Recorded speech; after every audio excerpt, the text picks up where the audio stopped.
It had been a very hectic day. Orbie discovered that if you put too much soap in the dishwasher, it really isn't helpful. Katie found out that if you leave your picture book out in the rain, something awful happens to it. Katie needed new shoes, so today they were going shopping with Dad. As they entered the shoe store, Orbie was a little bit behind them. He was looking at a puppy in the pet shop window. "Please stay close to me, Orbie. It's so crowded we might get separated," Dad said as he took Orbie's hand. In the shoe store, a very nice lady helped Katie choose which shoes she liked best. Then she picked up a curious-looking machine. Orbie wanted to know what it did, and Katie explained that it measured your feet. Katie put her foot on it. "You're a size 10, the lady said as she went to the back to get the shoes. Dad and Katie were looking at another pair of shoes while they waited, but Orbie wanted to see the back of the store, too. In the back room, the lady had disappeared. Orbie saw a bright orange box at the bottom of a shelf. He tried peeking in it, but the other boxes on top were too heavy, so he gave it a little tug, and there was a loud clatter. Orbie was surrounded by shoes and boxes. "Are you all right?" the lady said. Orbie made a whimpering sound. Katie and Dad poked their noses around the corner. Orbie made a sad little sound, and even the lady knew that he meant that he was sorry. Katie gave him a big hug.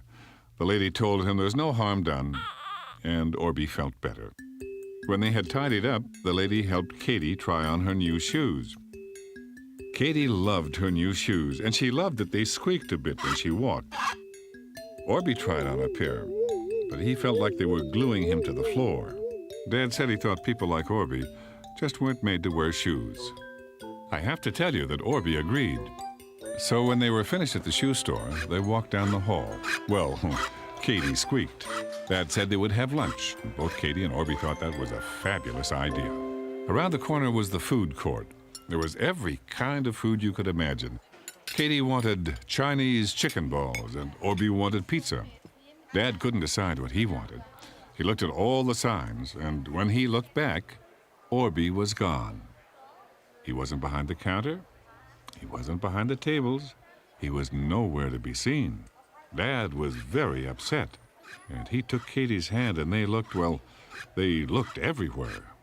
Katie was afraid that something bad had happened to Orbie. But the funny thing was that nothing bad had happened at all. Orbie had moved behind the pizza counter and then into the kitchen. He remembered that Dad had told him not to touch, so he didn't. And that was a good thing because pizza ovens are very hot. One of the cooks told Orbie that he didn't belong in there. He opened the door for Orbie and let him out. The problem was, he let him out the door to another hallway. So Dad and Katie were walking up one side of the shopping center, and Orbie was walking down the other. At first, Orbie was having a wonderful time. He saw a kite store, and he saw a store with all kinds of pictures in it. But then he noticed that Katie and Dad were not with him anymore. Then he realized that he had never seen these stores before.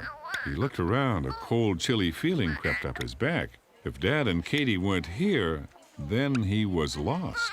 He was in the enormous shopping center all by himself, alone. How would he ever find Dad and Katie? He sat down on the floor against the store window and put his head in his hands. The shopping center was full of strangers, and Orbie couldn't talk to any of them. Nobody noticed Orbie. He was so small. For a moment, a lady came and stood in front of him. She was trying to find change in her purse to use the phone. The very same moment, Dad and Katie walked down the other side of the hall and didn't even see him. Orbie didn't see them either. He imagined his house, his closet. Would he ever go home again? He was lost forever. When he looked up, he saw a police officer with a cup of coffee in his hand. Orbie knew that the police officer wasn't a stranger. Maybe he could help. Orbie made very sad noises. The police officer looked at Orbie. He looked around for someone that Orbie might be with and asked, "Are you lost, little fellow?" A big tear trickled down Orbie's face. The police officer took Orbie's hand. "Well," he said, "the worrying stops with me. I'll help you find the people you're with." Orbie felt a bit better. Now, Orbie thought the police officer would walk up and down the shopping center halls until he found Katie and Dad. But do you know how smart that police officer was? He took Orbie to a lady who was sitting at a big box. In front of her was another strange machine. The police officer bent down and asked Orbie what his name was. Orbie did say it right away, but as you know, all that came out was Orbie noises. The lady and police officer looked at each other. Then the police officer gave Orbie a piece of paper and a pencil. "Can you write your name and address down?" he asked. At the word address, Orbie made a "I don't know what that is" sound. The police officer told Orbie that an address is where you live or where you're from. Orbie grabbed the pen and he drew and drew. The police officer and the lady smiled at each other. Now they could help Orbie, they thought. Orbie handed back the paper. On it was a picture of the galaxy. Orbie pointed to one of the stars. The lady and the police officer looked at it and then at Orbie. "I imagine you do come from there, and this is a beautiful picture. But where do you live when you're here on Earth?" he asked as he handed a new paper to Orbie. Orbie realized that he didn't know how to say or draw or write where he lived or his name. Then the lady whispered in the police officer's ear. He smiled and told her that that was the most perfect idea. He lifted Orbie up to the machine. "Say your name and ask the people you are with to come and find you." Orbie almost muttered his name. But a strange thing happened. That little mutter was very loud. Orbie was so excited he made sounds that said, "Katie, come and get me, I'm lost." Then the lady asked anyone who recognized the voice to please come to the information booth. They didn't have to wait very long because Katie ran up to the desk and grabbed Orbie's toes.